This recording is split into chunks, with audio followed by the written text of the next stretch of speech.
পাল্টাপাল্টি আঘাতে কাঁপছে ইরান ইসরায়েল। আগ্রাসন বন্ধ হলে কূটনীতির পথে ফিরবে তেহরান। তেল আবিবকে চাল না দেওয়ার ইঙ্গিত ট্রাম্পের। সংঘাত বন্ধের আহ্বান গুতেরেসের। বহুতল ভবনে মিলছে এডিসের লার্ভা। মশক নিধনে উদাসীনতার অভিযোগ। তৎপর মনিটরিং সেল, দাবি 2 সিটের র্যাপিড ক্রাশ প্রোগ্রামের তাগিদ। ডাকসু নির্বাচন নিয়ে দ্বিমুখী অবস্থান। দ্রুত তফসিল চায় গণতান্ত্রিক ছাত্র সংসদ ও ছাত্র শিবির। ভোটের পরিবেশ নেই বলছে ছাত্রদল। লেভেল প্লেইং ফিল্ড নিশ্চিতের আশ্বাস প্রশাসনের। এবং পরপারে পাড়ি জমালেন খ্যাতিমান আলোকচিত্রী চঞ্চল মাহমুদ। ভুগছিলেন বার্ধক্যজনিত জটিলতায়। ছিলেন লাইফ সাপোর্টেও। সতীর্থ সহকর্মীদের শোক।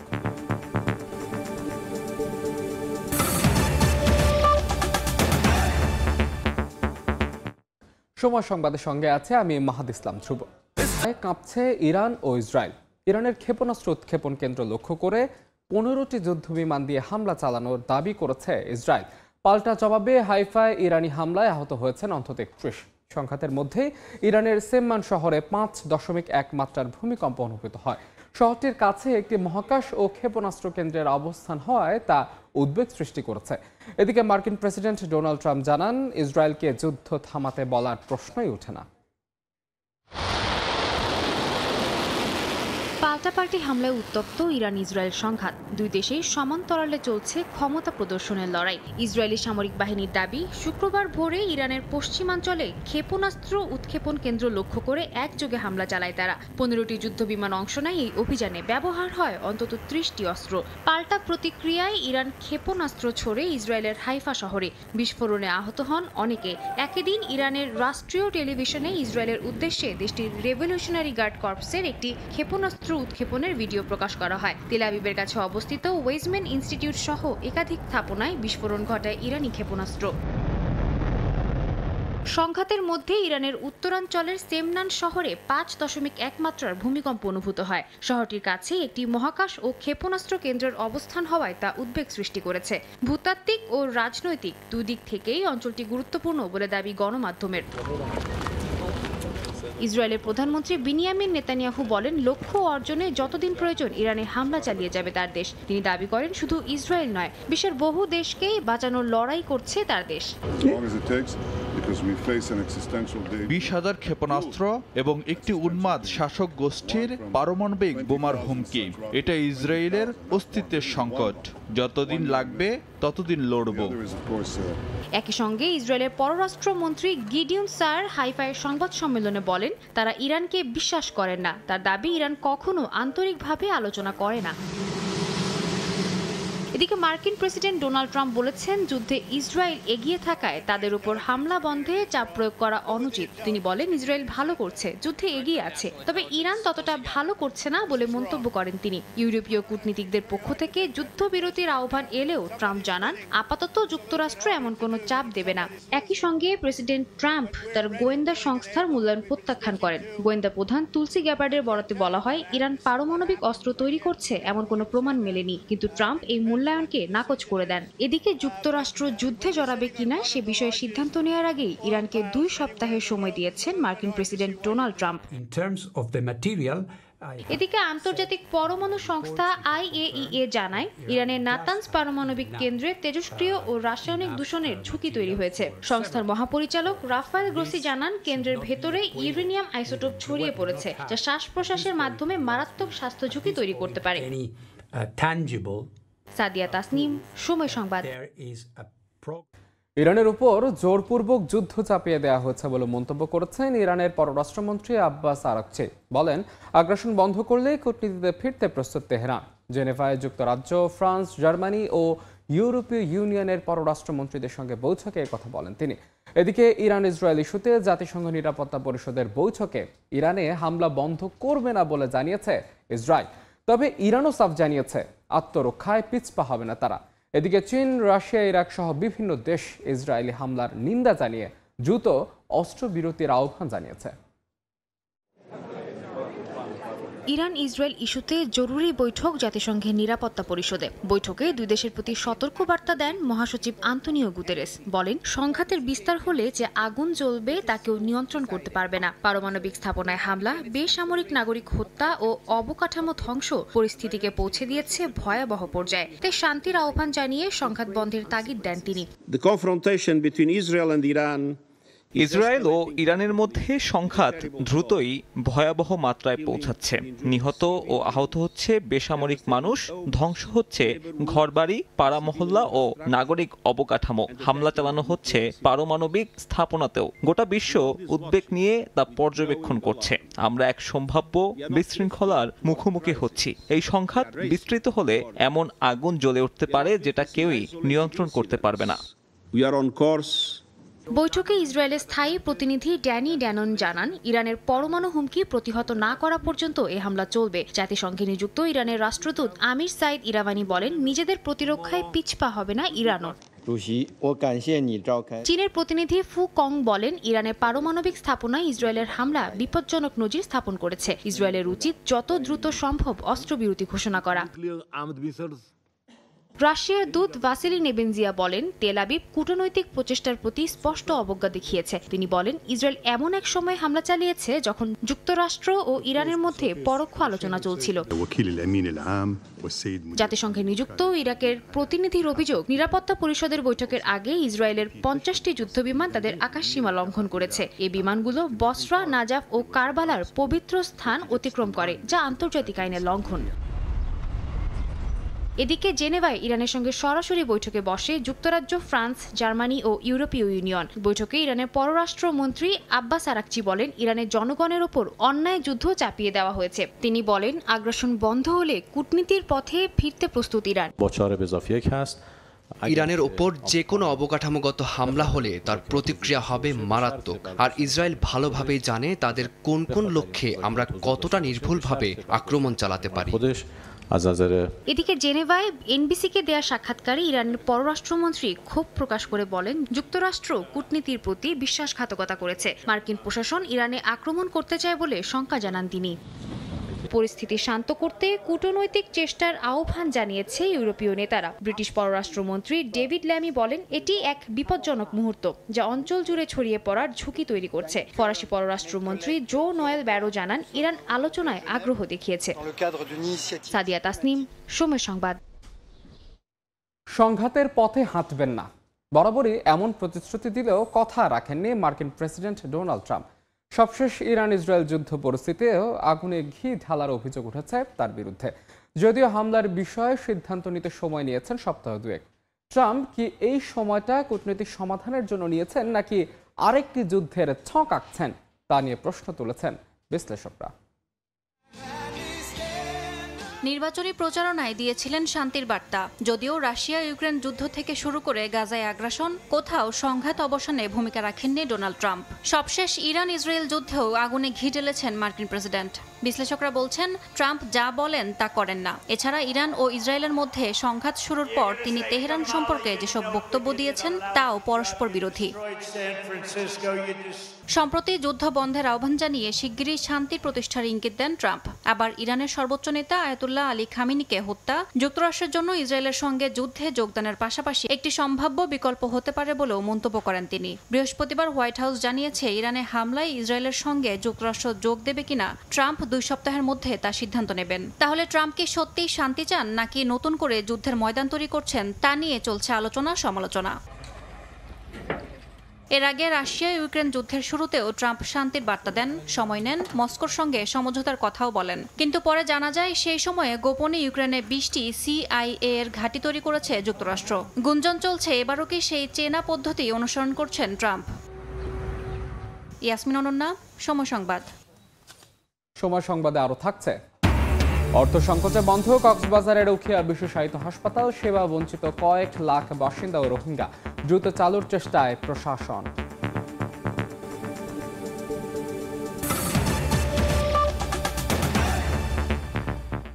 কয়েকজন শিক্ষার্থীর বহিষ্কারাদেশ প্রত্যাহারের দাবিতে রাজধানীর নতুন বাজার মোড় অবরোধ করেছেন ইউনাইটেড ইন্টারন্যাশনাল ইউনিভার্সিটির শিক্ষার্থীরা। সেখানে আছেন রিপোর্টার শাকির আহমেদ, সরাসরি যাচ্ছে তার কাছে।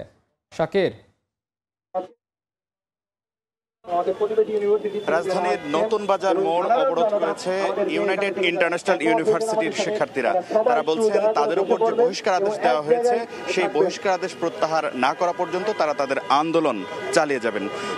এই ইউনাইটেড ইন্টারন্যাশনাল ইউনিভার্সিটির শিক্ষার্থীরা বলছেন যে ২৬ জন শিক্ষার্থীকে আসলে কোনো বড় ধরনের কারণ ছাড়াই ঠনকো অজুহাতে বহিষ্কার করা হয়েছে এমন দাবি তারা করছেন, এবং তারা বলছেন যে যতক্ষণ পর্যন্ত তাদের বহিষ্কার আদেশ প্রত্যাহার না করা হবে ততক্ষণ পর্যন্ত তারা রাজপথে থাকবেন। এবং তারা বলছেন যে বিশ্ববিদ্যালয় কর্তৃপক্ষের নানা সিদ্ধান্তের বিরুদ্ধে সমালোচনা সহ ছোটখাটো অজুহাতেই আসলে তাদেরকে বহিষ্কার করা হয়, এবং বহিষ্কার প্রক্রিয়ার সঙ্গে যারা যুক্ত তারা বলছেন যে গত পতিত ফেসিবাদের দোসর হিসেবে তাদেরকে তারা আখ্যায়িত করছেন। এবং শুধু এই ইউনাইটেড ইন্টারন্যাশনাল ইউনিভার্সিটি নয়, অন্যান্য ইউনিভার্সিটির শিক্ষার্থীরাও কিন্তু এই দাবির সঙ্গে সংহতি জানিয়েছেন। এবং ইউনাইটেড ইন্টারন্যাশনাল ইউনিভার্সিটির শিক্ষার্থীরা বলছেন তারা রাজপথ অবরোধের যে সিদ্ধান্ত সেটি তারা নিতে বাধ্য হয়েছেন, কারণ এর আগে তারা বিশ্ববিদ্যালয় মঞ্জুরি কমিশন সহ শিক্ষা মন্ত্রণালয় এবং অন্যান্য যে সরকারের সংশ্লিষ্ট মন্ত্রণালয় আছে এবং বিশ্ববিদ্যালয় কর্তৃপক্ষের সঙ্গে সমস্যাটি সমাধানের জন্য তারা কিন্তু বারবার চেষ্টা করেছেন, কিন্তু কোনো ধরনের আশানুরূপ ফল না পাওয়ায় তারা কিন্তু চূড়ান্তভাবে এই যে অবরোধের সিদ্ধান্ত সেটি কিন্তু তারা নিতে বাধ্য হয়েছেন। এবং তারা বলছেন যে জনদুর্ভোগ সৃষ্টি হচ্ছে, সেটির জন্য তারা দুঃখ প্রকাশ করছেন। তবে তারা বলছেন তাদের হাতে কোনো পথ খোলা না থাকায় তারা বাধ্য হয়ে আসলে এই অবস্থান কর্মসূচি সেটি তারা গ্রহণ করেছেন। তো এই ছিল আমার কাছে রাজধানীর নতুন বাজার থেকে ইউনাইটেড ইন্টারন্যাশনাল ইউনিভার্সিটির শিক্ষার্থীদের যে অবস্থান কর্মসূচি সেটির সর্বশেষ খবরাখবর। ঢাকার ২ সিটি কর্পোরেশনের বহুতল ভবনে মিলেছে এডিসের লার্ভা। কয়েকদিনের ভারী বৃষ্টিতেই ভয়াবহ হচ্ছে ডেঙ্গু পরিস্থিতি। এজন্য নগর কর্তৃপক্ষের উদাসীনতাকে দুষছেন নগরবাসী। যদিও কর্তৃপক্ষের দাবি মশক নিধনে ওয়ার্ড পর্যায়ে কাজ করছে মনিটরিং সেল। ডেঙ্গুর বিস্তার রোধে রয়েছে বিটিআই লার্ভিসাইড প্রয়োগের চিন্তাও। বিশেষজ্ঞরা বলছেন ডেঙ্গু মোকাবেলায় জরুরি ভিত্তিতে র্যাপিড ক্রাশ প্রোগ্রাম চালু করা উচিত। আবু সাইদ নিশানের রিপোর্ট। শখের ছাদ বাগানে ডেঙ্গুর প্রজনন ক্ষেত্র, টবে জমে থাকা পানি, প্লাস্টিক ড্রাম কিংবা অব্যবহৃত পাত্রে ভয়ঙ্কর এডিস মশার বিস্তার। ঢাকার ২ সিটি কর্পোরেশনের এমন অনেক বহুতল ভবনে মিলেছে ডেঙ্গুর বাহক এডিসের লার্ভা। এবার বর্ষার আগেই ডেঙ্গুর চোখ রাঙানিতে বেড়েছে আতঙ্ক। নগরবাসী বলছেন সরকারি উদ্যোগ চোখে পড়ছে না তাদের। এছাড়া সচেতন নন সাধারণ মানুষও। আগে তো মাঝে মধ্যে আসতো, কিন্তু এখন ওইভাবে ওষুধ কোনো কিছু দিতেছে না। ওষুধ না ব্যবহার করে না দেয়, সেক্ষেত্রে তো মানুষ অসুস্থ হয়ে যাবে। বাসার আশেপাশে আনাচে অনেক পানি জমা আছে, রাস্তাঘাট পরিষ্কার রাখা, তারপর হচ্ছে বাড়ির আনাচে কানাচেগুলো পরিষ্কার রাখা। তো এটা আর কি নাগরিক হিসেবে আর কি এটা আমাদেরও একটা দায়িত্ব। ডেঙ্গু চারিদিকে এবার হচ্ছে জানতে পারতেছি, কিন্তু এবার আমার মনে হচ্ছে সরকার অতটা সচেতন না। গত বছর দেখছি অনেকবার আমাদের এখানে আসছে, বলছে পানি পরিষ্কার করেন, বাড়িঘর ক্লিন করেন। সবাই যদি পরিষ্কার পরিচ্ছন্নতা থাকে তাহলে ডেঙ্গু হবে না। যদিও নগর কর্তৃপক্ষের দাবি মশক নিধনে ওয়ার্ড পর্যায়ে গঠন করা হয়েছে মনিটরিং সেল। ডেঙ্গুর বিস্তার রোধে বিটিআই লার্ভিসাইড প্রয়োগের চিন্তা করছে উত্তর সিটি কর্পোরেশন। দক্ষিণের প্রশাসকের কণ্ঠেও একই সুর। 25টা ওয়ার্ডকে সিলেক্ট করেছি হটস্পট হিসাবে। সেগুলো হচ্ছে প্রিভিয়াস ডেটা এবং পেশেন্টের সংখ্যা দিয়ে। এই 25টা ওয়ার্ডে 34টা টিম কাজ করবে এবং প্রতিটা টিমে 15 জন করে সদস্য থাকবে।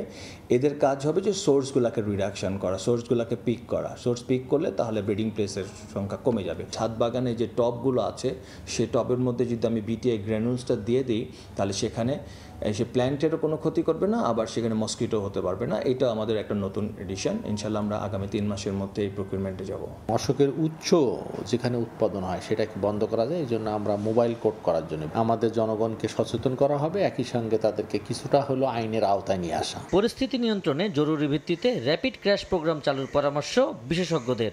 এডিস মশা যদি আমরা এখনই নিয়ন্ত্রণ করতে না পারি তাহলে এই বছর ডেঙ্গুর যে পরিস্থিতি সেটি ভয়াবহ হওয়ার একটি সম্ভাবনা আছে। জরুরি ভিত্তিতে আমাদের র্যাপিড ক্র্যাশ প্রোগ্রাম চালানো উচিত এবছরের ডেঙ্গু মোকাবেলা করার জন্য। ডেঙ্গু মোকাবেলায় সিটি কর্পোরেশনের উদ্যোগের পাশাপাশি জনসচেতনতার বিকল্প নেই বলেও মত বিশেষজ্ঞদের। আবু সাইদ নিশান, সময় সংবাদ, ঢাকা। অন্তর্বর্তী সরকারকে চাপে ফেলতে সীমান্ত দিয়ে ভারত পুশহীন করছে বলে অভিযোগ করেছেন বিএনপি মহাসচিব মির্জা ফখরুল ইসলাম আলমগীর।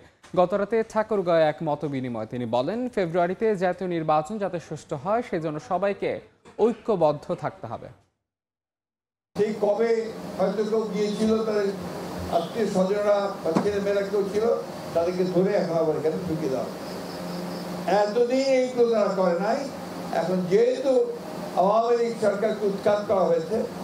যেহেতু হাসিনা ভারতে আশ্রয় নিয়েছে, সেহেতু এখন বাংলাদেশ সরকারকে একটু চাপে ফেলার জন্য তারা সমগ্র বাংলাদেশের বর্ডারে এই পুশিং শুরু করে। ডাকসু নিয়ে এখনো দ্বিমুখী অবস্থানে ছাত্র সংগঠনগুলো।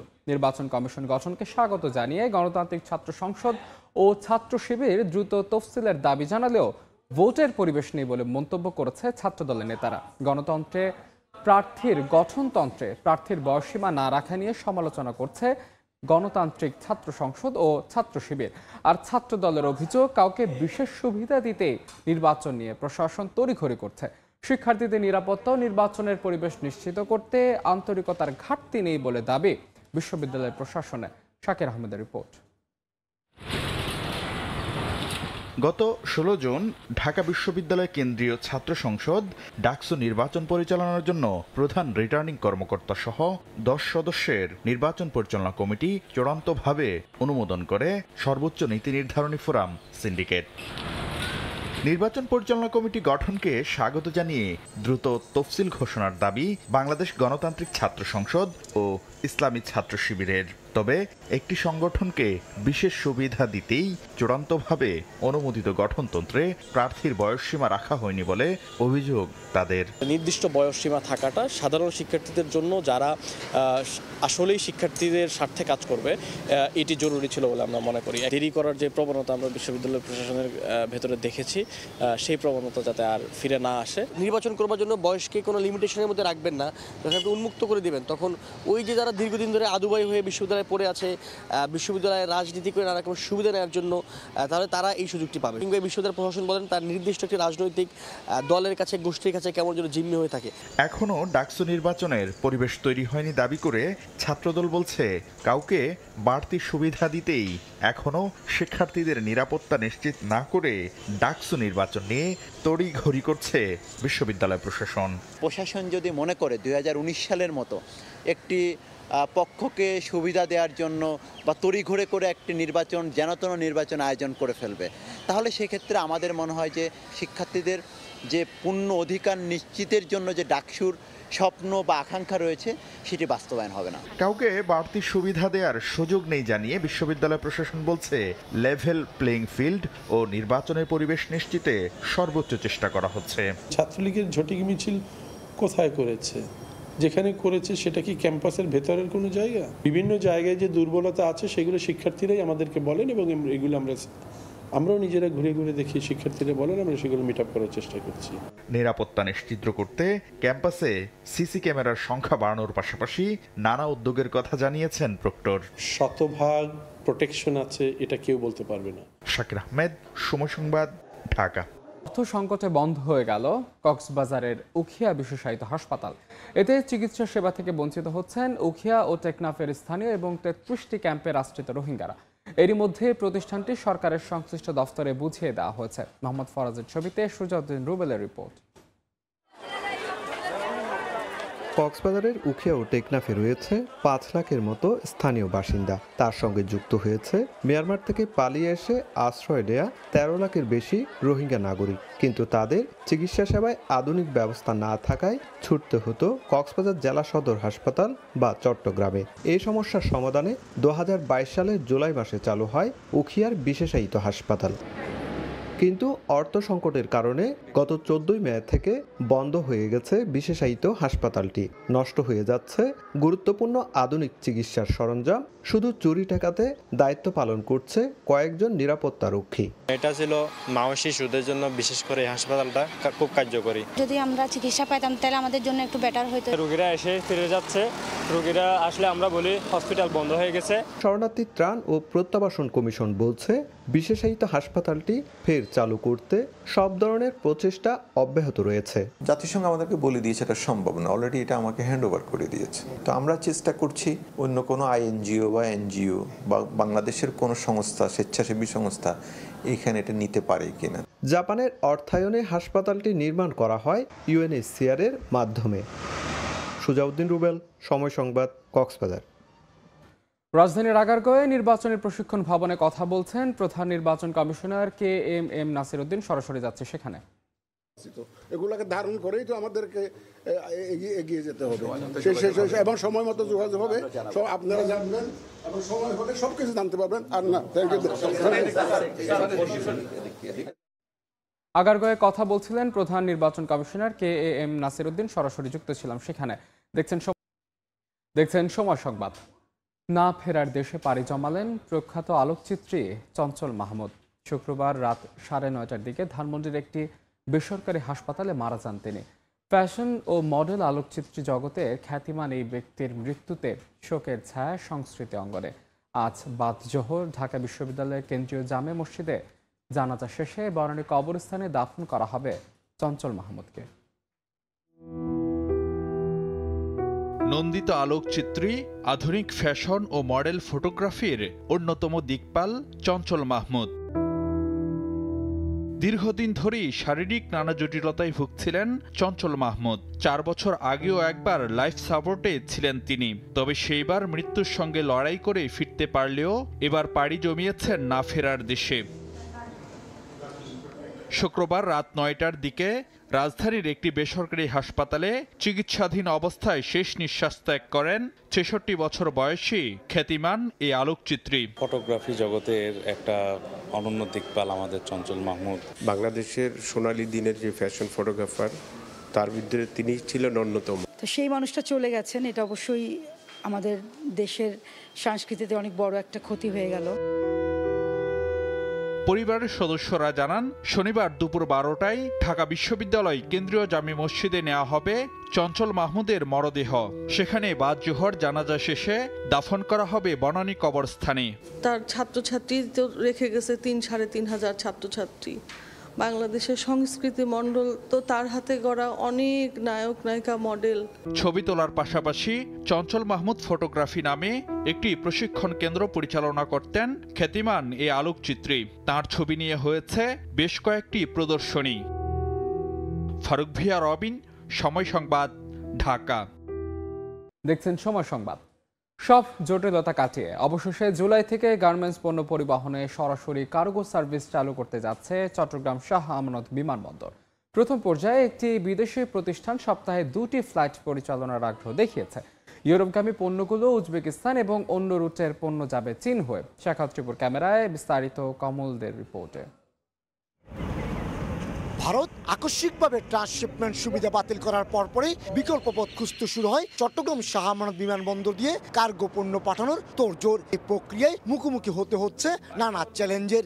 RA3 যে সিকিউরিটি ফ্যাসিলিটিসগুলো রাখা দরকার, সেই ফ্যাসিলিটিসগুলো এনশিওর করার জন্য যে প্রস্তুতি প্রয়োজন আমাদের, সেটাই আমাদের কাজটা চলমান রয়েছে। দেশের অর্থনীতিকে গতিশীল রাখতে শাহ আমানত বিমানবন্দর কর্তৃপক্ষ নিজেরাই কার্গো সার্ভিস চালু করতে নানা পক্ষের সঙ্গে আলোচনা শুরু করে। এর মধ্যে সপ্তাহে 2টি কার্গো বিমান পরিচালনার মাধ্যমে বাংলাদেশি কার্গো পরিবহনে রাজি হয় চট্টগ্রাম ইপিজেড এবং কোরিয়ান ইপিজেডে সবচেয়ে বড় বিনিয়োগকারী একটি প্রতিষ্ঠান। উজবেকিস্তানে নিবে, ওখান থেকে বাই রোডে তারা ইউরোপ নিবে, আর চায়নার কোনো জায়গায় তারা নিয়ে যাবে এইসব ছোট ছোট মাদারি সাইজের বিমানে। চট্টগ্রাম নগরীতে 2টি বিশাল ইপিজেডের পাশাপাশি 250-র বেশি গার্মেন্টস কারখানা থাকলেও জরুরি এয়ার শিপমেন্টের ক্ষেত্রে রাজধানী ঢাকায় ছিল ভরসা। শাহ আমানত বিমানবন্দরে কার্গো সার্ভিস চালু হওয়াকে বিশেষ মাইল ফলক হিসাবে দেখছেন তৈরি পোশাক খাতের ব্যবসায়ী নেতারা। যথাযথ ব্যবস্থা নেওয়া হলে ইউরোপ এবং মধ্যপ্রাচ্যের বিভিন্ন দেশে সবজি ও ফল রপ্তানিতে গুরুত্বপূর্ণ ভূমিকা রাখতে পারে এই চট্টগ্রাম শাহ আমানত বিমানবন্দর। অবশ্য 2005 সাল থেকে এয়ার এমিরেটস এবং ইত্তেহাদ চট্টগ্রাম শাহ আমানত বিমানবন্দরে কার্গো ফ্লাইট পরিচালনা করে আসলো। করোনা লকডাউনের সময় 2021 সালে তা বন্ধ হয়ে যায়। কমল দে, সময় সংবাদ, চট্টগ্রাম। দেখছেন সময় সংবাদ। খেলার খবর। শেষ দিনে রোমাঞ্চ ছড়াচ্ছে গল টেস্ট। লিড নিয়ে নিজেদের দ্বিতীয় ইনিংসে ব্যাট করছে টাইগাররা। এই মুহূর্তে গল ইন্টারন্যাশনাল ক্রিকেট স্টেডিয়ামে আছেন রিপোর্টার তারেক হাসান শিমুল, যাচ্ছে তার কাছে। শিমুল,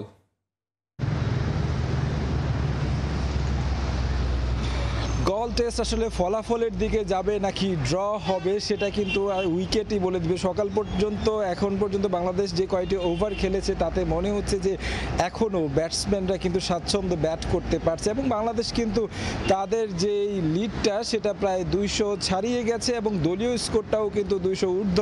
সেই জায়গা থেকে বলা চলে যে এই সেশনটা যদি পুরোটা খেলতে পারে বাংলাদেশ একটু টি-20 মেজাজে আসলে এই টেস্টার এই সেশনটা খেলতে হবে, কারণ বড় একটা সংগ্রহ এই সময়ের মধ্যে যদি দাঁড় করে দিতে পারে সেটা যদি 300 কিংবা 300-এর কাছাকাছিও হয় সেক্ষেত্রে কিন্তু বাংলাদেশ 2 সেশনের একটা চেষ্টা করতে পারে যে শ্রীলঙ্কাকে অল আউট করা যায় কিনা, কারণ এই গলে পঞ্চম দিনে কিন্তু অনেক বেশি উইকেট ভাঙে এবং কি স্পিনাররা অনেক বেশি টার্ন পান, সে যেমনটা আমরা আগের যেই রেকর্ডগুলো সেগুলোতে দেখেছি।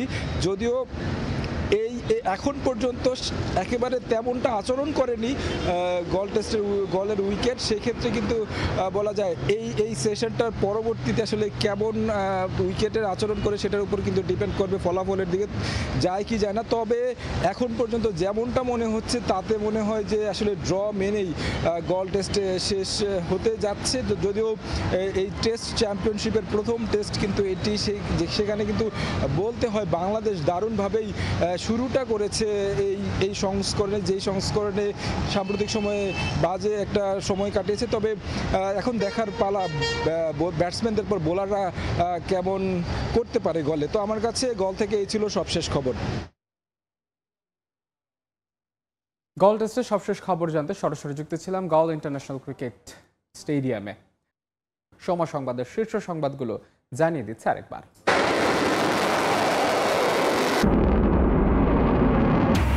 পাল্টাপাল্টি আঘাতে কাঁপছে ইরান ইসরায়েল। আগ্রাসন বন্ধ হলেই কূটনীতির পথে ফিরবে তেহরান। তেল আবিবকে চাপ না দেয়ার ইঙ্গিত ট্রাম্পের। সংঘাত বন্ধের আহ্বান গুতেরেসের। বহিষ্কারাদেশ প্রত্যাহার সহ বিভিন্ন দাবিতে ইউআইইউ শিক্ষার্থীদের সড়ক অবরোধ। নতুন বাজার মোড়ে যান চলাচল বন্ধ, যাত্রীদের দুর্ভোগ। এবং ডেঙ্গু চোখ রাঙালেও এডিস নিধনে ঢিলে ভাব। ভবনে ভবনে মিলছে লার্ভা। 2 সিটির বিরুদ্ধে উদাসীনতার অভিযোগ নগরবাসীর। মনিটরিং সেল তৎপর থাকার দাবি কর্তৃপক্ষের।